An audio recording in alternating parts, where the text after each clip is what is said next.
सुष्मिता सेन की गोद ली हुई बेटियां ही अब उनकी लाइफ का रोड़ा बन गई हैं। सुष्मिता की बेटियां उन्हें शादी नहीं करने दे रही हैं।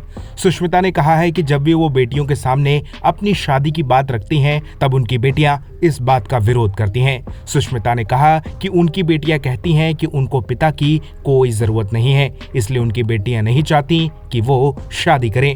हाल ही में सिद्धार्थ कनन को दिए इंटरव्यू में सुष्मिता से पूछा गया कि क्या उनके बच्चों को किसी फादर फिगर शख्स की कमी खलती है। इसके जवाब में सुष्मिता ने कहा, बिल्कुल नहीं, क्योंकि उनके पास कभी भी पिता नहीं रहे हैं। आप केवल उन्हीं लोगों को मिस करते हैं जो आपके पास होते हैं, तो उन्हें इसकी कभी जरूरत महसूस नहीं होती। जब भी मैं उनसे कहती हूँ कि मुझे शादी कर लेनी चाहिए, तो वो कहती हैं, क्या, किस लिए, हमें पिता नहीं चाहिए। जब मैं उनसे कहती हूँ कि मुझे तो पति चाहिए, मेरी शादी का तुम दोनों से कोई लेना देना नहीं होगा, हम पिता को मिस नहीं करते। मैं और मेरी बेटियां अक्सर इस बात को लेकर मजाक करते हैं।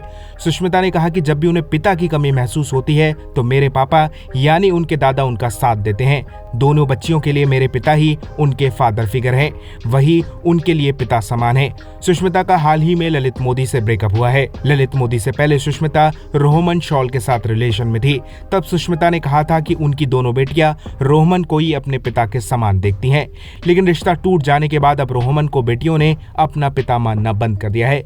सुष्मिता की जिंदगी में अब तक करीब 15 लोग आ चुके हैं। इनमें पाकिस्तानी क्रिकेटर वसीम अकरम से लेकर संजय नारंग, बंटी सचदेव, ऋतिक भसीन, रणदीप हुड्डा और डायरेक्टर विक्रम भट्ट का नाम शामिल है।